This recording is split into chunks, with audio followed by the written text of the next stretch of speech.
देश की राजनीति अब दो खेमों में बढ़ चुकी है। एक तरफ है भाजपा की हिंदुत्व आधारित राजनीति और दूसरी ओर है विपक्ष का जातीय समीकरण। और इस पूरे राजनीतिक संघर्ष के बीच एक और बड़ा सवाल खड़ा होता है, क्या बीजेपी भी जाति देखकर ही टिकट देती है या सिर्फ विपक्ष ही जातीय राजनीति करता है।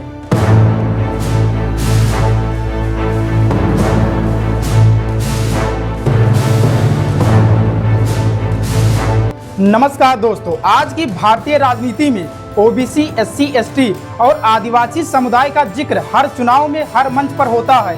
क्यों?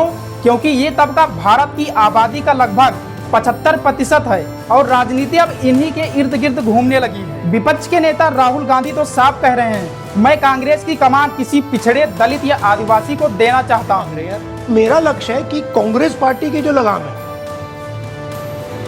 वो मैं ओबीसी, दलित, आदिवासी इन कम्युनिटीज के हाथ में डाल दूं, क्योंकि यही आपका हथियार है। यह सिर्फ एक राजनीतिक घोषणा नहीं है, बल्कि एक सीधा संकेत है कि कांग्रेस अब सत्ता की चाबी को बहुसंख्यक सामाजिक समूह के हाथों में सौंपने का प्रयास कर रही है। वहीं उत्तर प्रदेश में अखिलेश यादव पीडीए मॉडल को लेकर 75 बनाम 15 का समीकरण सामने रख चुके हैं। उनका दावा है कि जब 75% आबादी ओबीसी, दलित और आदिवासी वर्गों से आती है तो प्रधानमंत्री उन्हीं में से कोई एक क्यों नहीं हो सकता।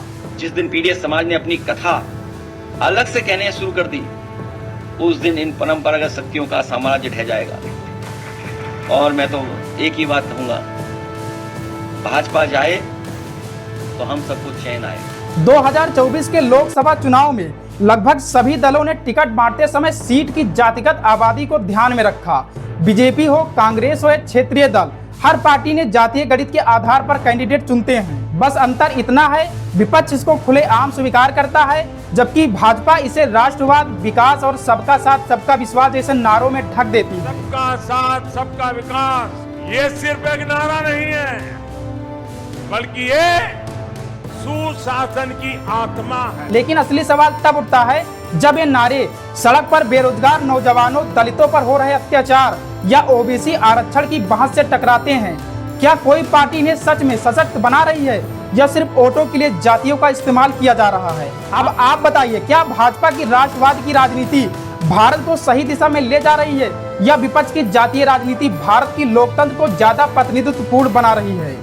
अपनी राय नीचे कमेंट में जरूर बताएं। और अगर चाहते हैं कि हम आगे भी ऐसे जन प्रश्नों पर तथ्य आधारित और निष्पक्ष विश्लेषण करते रहे तो चैनल को सब्सक्राइब कीजिए, बेल आइकन जरूर दबाइए।